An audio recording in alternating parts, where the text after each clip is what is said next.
Oke, materi yang akan kita bahas pada kali ini adalah intensitas bunyi ya, atau kekuatan bunyi. Nah, intensitas bunyi itu contoh seperti ini ya. Misalnya di sebuah titik ya, ini menghasilkan bunyi, ledakan misalnya bom gitu kan. Maka nanti akan menghasilkan bunyi, col, itu menghasilkan bunyi sampai lah sekitaran sini gitu. Nah, tentu yang di sini tidak terdengar lagi bunyinya ya. Nah, maka kekuatan bunyi yang didengar oleh eh, daerah-daerah sini disebut dengan intensitas bunyi. Nah, maka intensitas bunyi itu simbolnya adalah huruf I. I sama dengan ya P per A. Nah, oke. Apa itu P? P itu adalah daya atau ya daya atau energi ya, energi gelombang bunyi yang dihasilkan oleh bunyi ini. Nah, simbolnya P itu simbolnya watt ya, satuannya watt. Ini satuannya.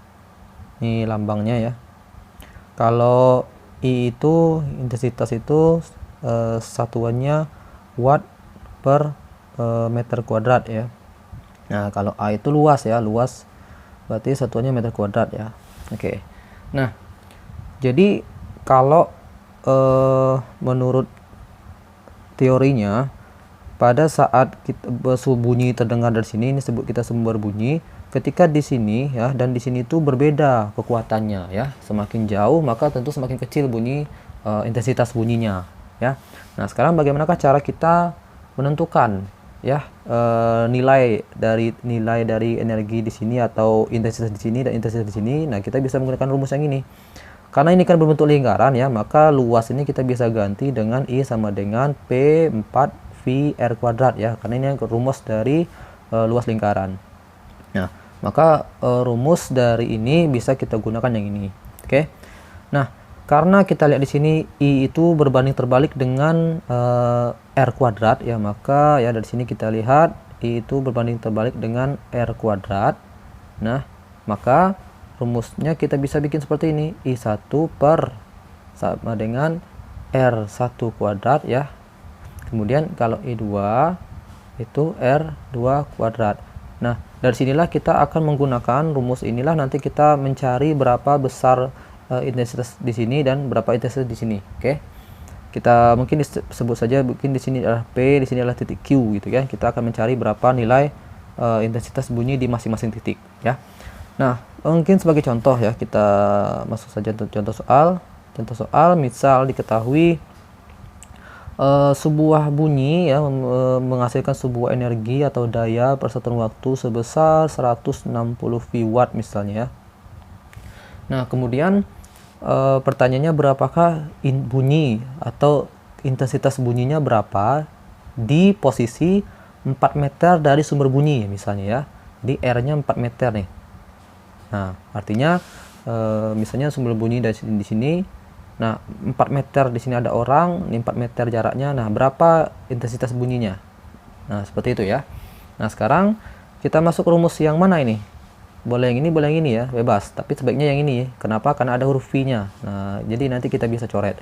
Maka I sama dengan P 4 V R kuadrat ya. Kita masukkan P-nya 160 V ya per 4 V R kuadrat, R-nya adalah 4, udah 1 meter ya. Kalau masih cm kalian ganti saja ke meter ya.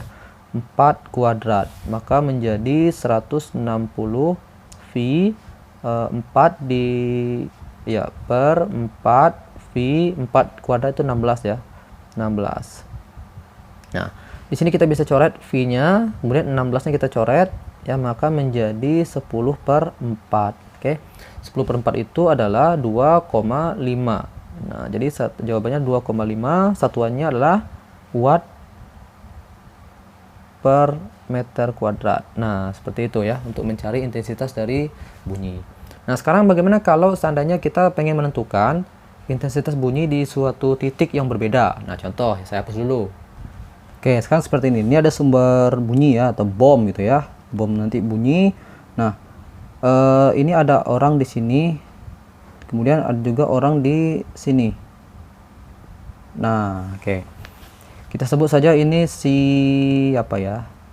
Si A misalnya ya. Oke, ini si B gitu. Oke.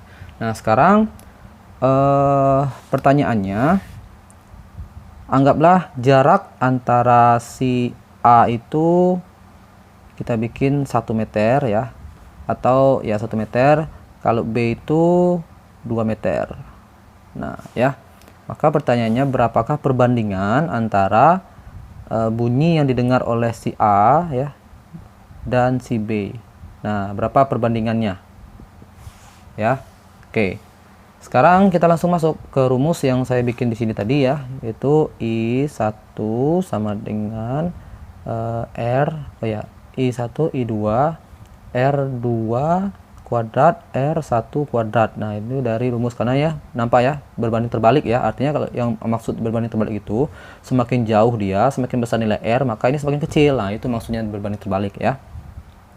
Nah, kita masukkan angka-angkanya. I1-nya, karena yang ditanya cuma ini ya, maka kita tinggal masukkan angkanya. I1 per I2 sama dengan R1-nya adalah ini ya, 1. Oke, 1.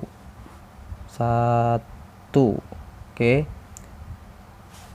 Nah, kalau R2-nya ini. Ya, ini kita bikin ya. Ini A, ini B ya. Tadi kan bukan 1 2 ya. A, B, ini A, ini B. Oke ya. Nah, I A, I B. A itu adalah 1. Nah, si B itu 2 ya. 2 kuadrat. Nah, jangan lupa kuadrat. Maka artinya perbandingannya lah 4:1. Maksudnya adalah intensitas bunyi yang didengar oleh A itu bunyinya lebih kuat dibandingkan si B, 4 kali lipat dibandingkan si B. Nah, itu jadi perbandingan seperti itu. Oke.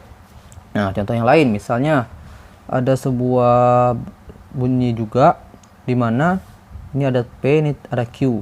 Oke, ini kita bikin ini Q, ya, ini Q, ini P misalnya ya. Nah, ini bunyi, sumber bunyi. Nah, jadi diketahui jarak R itu, RP itu adalah 2 kali RQ. Nah, tidak ada angkanya, hanya seperti ini saja. Ya. Ini contoh yang lain, contoh. Nah, diketahui jarak RP itu sama dengan 2 kali jarak RQ. Oke, sekarang pertanyaannya, berapakah perbandingan antara IP dan IQ? Nah, ya sebenarnya sama dengan yang ini. Tapi ketika seperti ini, mungkin kalian akan jadi sedikit bingung ya. Maka tinggal kita masukkan saja nilai, kan rumusnya kita ganti ya, A menjadi A, berarti P-nya berarti di sini ya, RP kuadrat ya. Ini RQ kuadrat. Nah, kemudian IP per IQ, RQ-nya kita biarkan dulu. Nah, RP-nya kita ubah, karena RP diketahui 2RQ, maka RQ-nya tetap kuadrat, RP-nya 2RQ. Nah, 2RQ kuadrat. Maka menjadi RQ kuadrat per 2 kuadrat adalah 4 ya, RQ kuadrat adalah RQ kuadrat. Nah, kita coret ini, maka tinggal RIP dan IQ itulah 1:4. Nah, artinya si Q ini lebih besar dibandingkan si I. Nah, gitu. Jadi yang didengar sama IQ ya, didengar oleh yang ada di si posisi Q ini 4 kali lebih besar dibandingkan intensitas yang ada di P. Oke. Nah, begini contoh intensitas bunyi. Nanti kita akan masuk ke materi tentang taraf intensitas bunyi.